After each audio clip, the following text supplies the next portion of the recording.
What's up, spectators? Welcome back to another let's try that again. Episode of Aviary Attorney. Last time we've been introduced to our lovely protagonist, Jayjay Falcon, and Sparrowson, his, companion.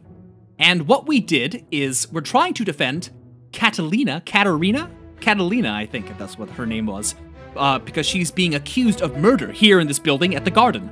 So what we did last time was we went to the photographer's home. We broke in, it was an option actually, we broke in and stole a photograph that was taken at the lounge, which is probably a good thing because the photograph is in development and we can't currently view it. So I'm glad we stole it, but we're now going to go to the garden and see the site of the murder scene, yes. Cataline said that she found Monsieur Grenouille on the stairs by the fountain, so this must be the very spot where the murder took place. Hey Falcon, do the crime scene investigation thing. The crime scene investigation thing. Yeah, you know, that thing where you get all eagle-eyed and analyze every object in excruciating detail. You mean search for evidence? Yeah, do that!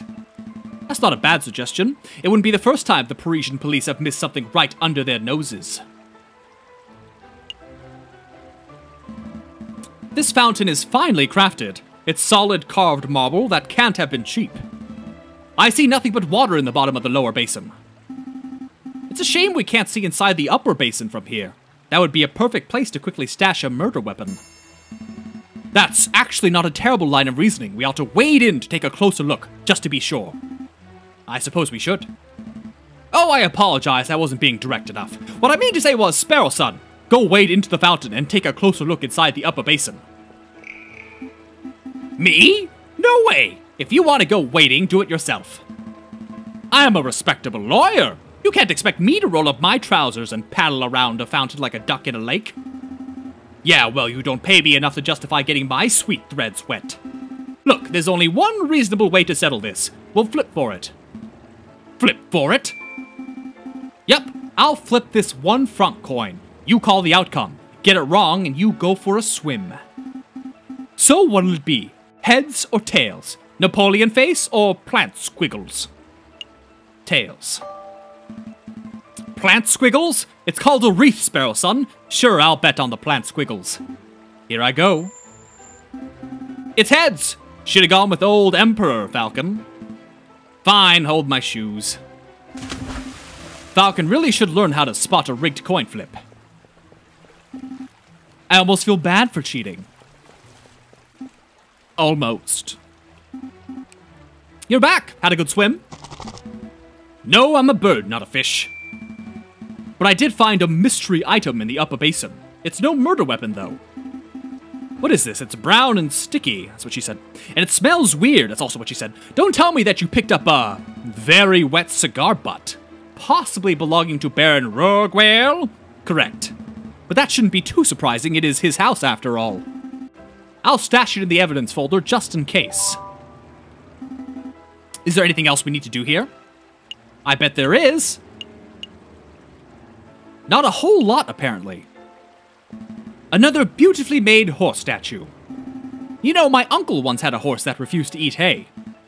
Oh, that's unfortunate. Yep, eventually we realized that it was just filling up on horse divers. I know it's an appetizer, but I don't know how to say it.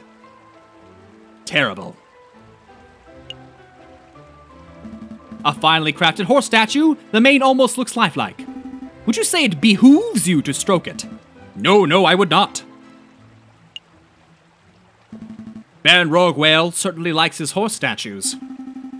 I don't mind the horse statues, but the little cherub people creep me out. Babies should be waddling, not attempting saddleless horseback riding. This one has a goofy face. That reminds me of a joke. A horse walks into a bar and the barkeep says, "Why the long face? Yes, we've all heard that one." What? No, the barkeep says, "You gotta stop coming here. You're drinking us under the stable." I think it's time to rein in the horse jokes. Oh dear. Oh my. Is that really everything? Hold on. I'm trying to be as thorough as possible. Alright. Actually, hold on. Let's look back at the evidence. I want to see that photograph again. Alright. Back out. I think we're done here. Good call, but are you sure you don't want to take another dip? We still have time. Don't push your luck.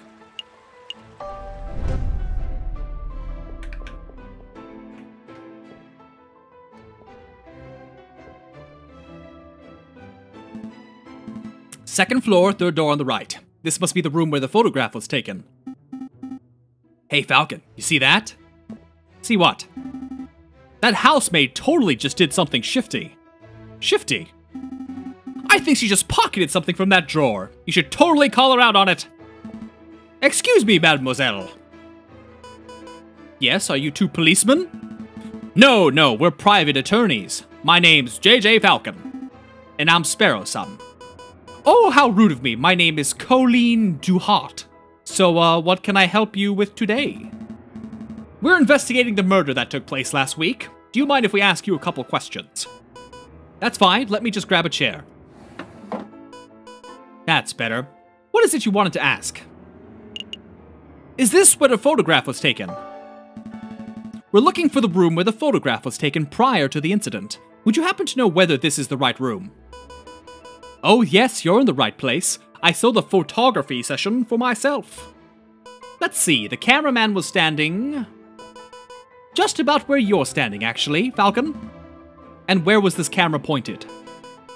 Right at the clock above the mantelpiece. The Baron insisted on using that very location. Now that I'm looking at it, something isn't right about that clock. I know, the painting on it totally clashes with the decor. I was thinking more along more obvious lines. The clock has no hands. Oh, that clock has never had hands in all the years I've worked here. I think Baron Rorgwale just keeps it around as a conversation piece. Well, we're conversing about it, so I guess it's working. It's a peculiar detail, though. I'll make a note of it. Missing clock hands have been added to your evidence folder. Is there something else you wanted to ask? Is there something we should know? You were a little nervous when we came in. You thought we were police officers. Is there something we ought to know? Anything you need to confess? No, I suppose I'm just a little nervous after all the drama of last week. Are you sure there isn't anything that you're hiding? It's okay to tell us. We're defense attorneys. That means we help people get away with criminal acts. Right. And... wait, what? No, that's not an accurate job description, Sparrowson. It isn't? Oh, what do we do then? I'll tell you later. Honestly, I have nothing to hide. Was there something else you wanted to ask? Can I really not present evidence? I guess not. Okay. No further questions. Thank you. You've been a huge help. It's no problem. Actually, there is something. If you two saw me stealing as you came in, I appreciate that you didn't give me the third degree about it. You see, I'm trying to save up to follow my dreams and, well, never mind, I'm rambling. It's no problem. To be honest, we have a much larger crime to worry about. Although I should probably ask, I don't suppose you've been stealing anything else. Silverware, perhaps. You know about that? Yeah, I suppose that was me. It started with a couple of teaspoons. I didn't think the Baron would miss those. But, well, yeah, I suppose the habit got a little away from me. That's one mystery solved, at least. I would appreciate it if you didn't tell the Baron. He's been really kind, and I'd hate to break his trust. I see. So where to next, Big Bird?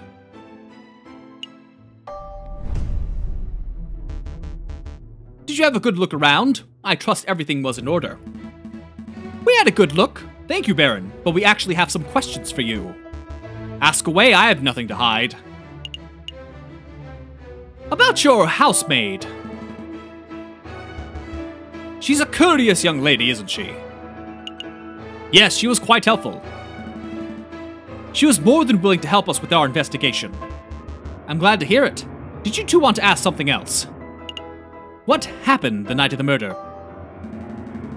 Baron Rorgwale, I'd like to ask about your activities on the night of the murder. Oh ho, am I in trouble? Not at all.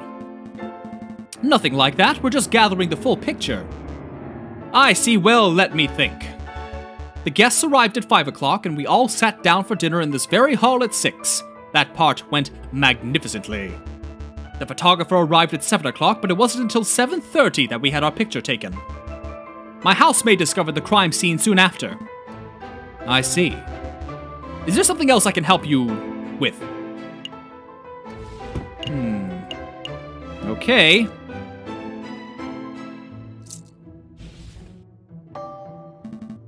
I think that will be all, Baron. Thank you very much for your time. It was a pleasure. Have a delightful day. Did you get all the information you needed, Falcon? I hope so. Don't worry, if everything goes wrong in trial, we can always just wing it. Terrible. Just terrible. Let's head back to the office and get some rest.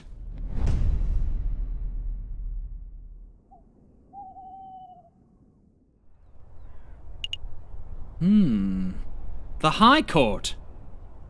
Interesting. Well, there's no harm in revisiting old places. Falcon, it's the trial day. Stop messing around. We need to head to the courthouse already. No, we're going to be late. Are we really?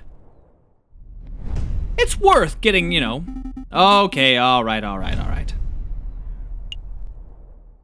The Palace of Justice! Falcon and Sparrowson stand inside the marble portico of the Palais de Justice, awaiting the opening of the Tribunal de Grande Instance.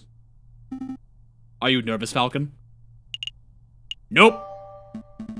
We got this case in the bag. Look at my feathers. See? Totally unruffled. Well, at least one of us is feeling confident. Falcon, Sparrowson, is there anything you need me to do? No, we got a handle on things. Falcon was just telling me how confident he was feeling about the case. That's wonderful. I just know you two will pull through. Let's move it along, fellas. I'll be watching from inside. Do your best for me, Falcon. We will. Are we ready? Yeah, we're ready.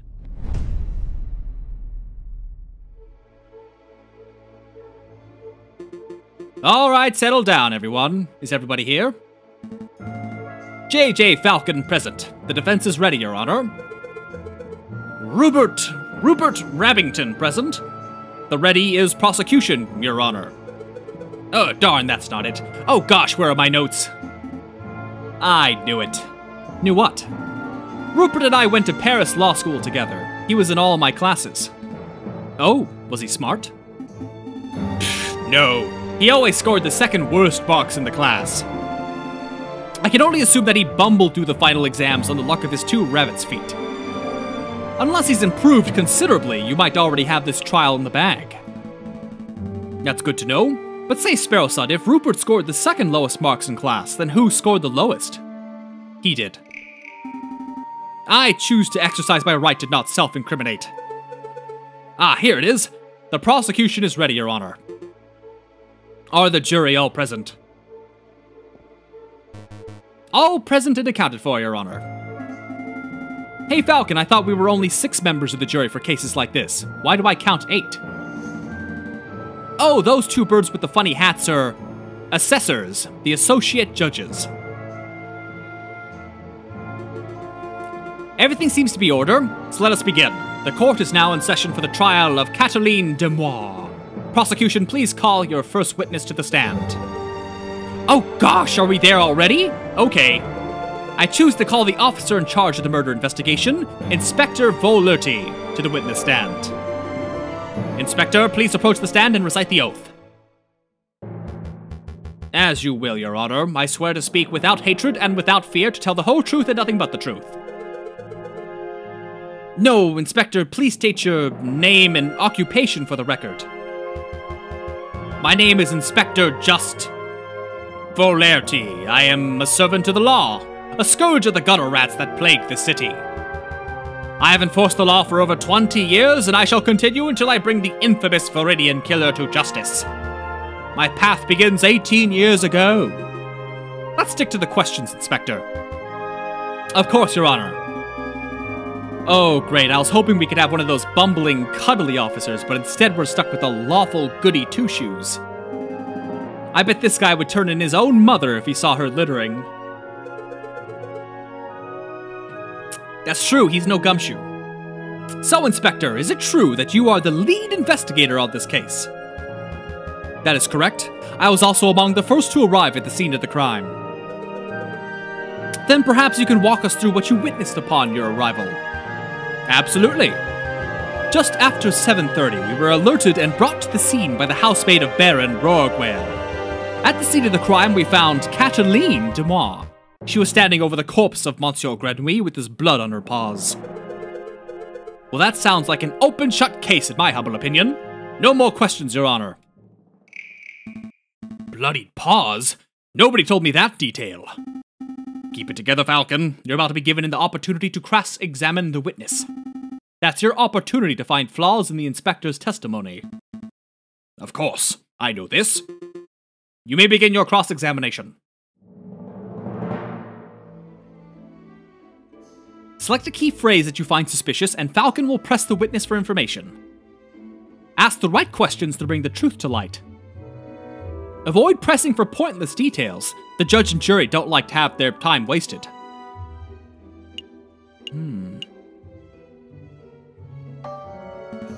Inspector, you say you were alerted to the scene by Baron Rorgwell's housemaid. That's correct. Could she have been the murderer?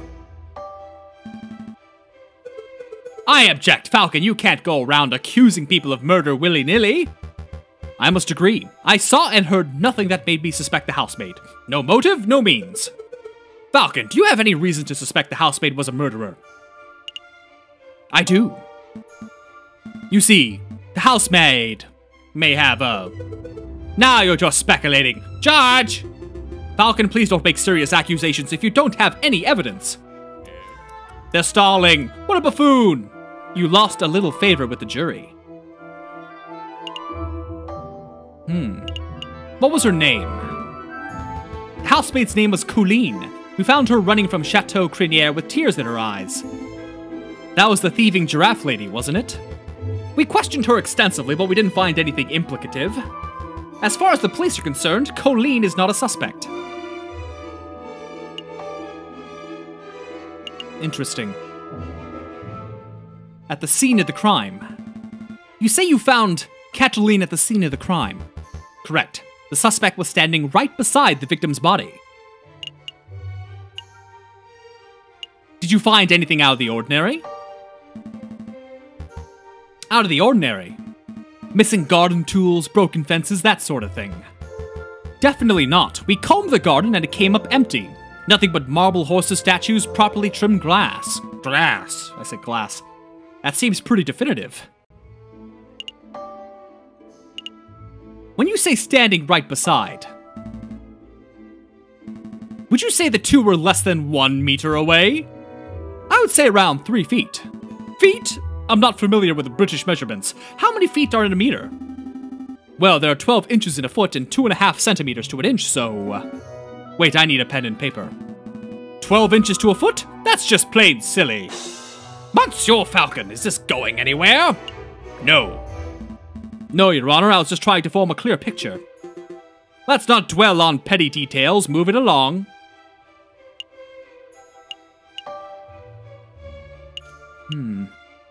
She was standing over the sliced open corpse. What was the cause of death?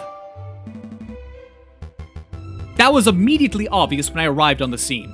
Monsieur Grenouille had a gaping slash from shoulder to thigh. Blood was everywhere. I spoke with the coroner and he was in agreeance. The frog died from blood loss directly caused by the open wound. I see.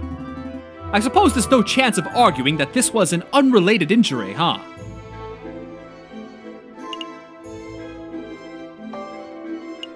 Tell me about the slash. Inspector, could you describe the cut on Monsieur Grenouille's corpse? Certainly. It was a single vertical slash. It was a fine and deep cut, the sort that you would expect to see from a sharpened saber or a surgeon's knife. Or a cat's claw? Certainly. Wait. You say a saber or knife could have inflicted the wound. Isn't this a line of investigation that's worth pursuing? Don't be daft, Falcon. Did you see or hear anything about a knife or sword at the crime scene?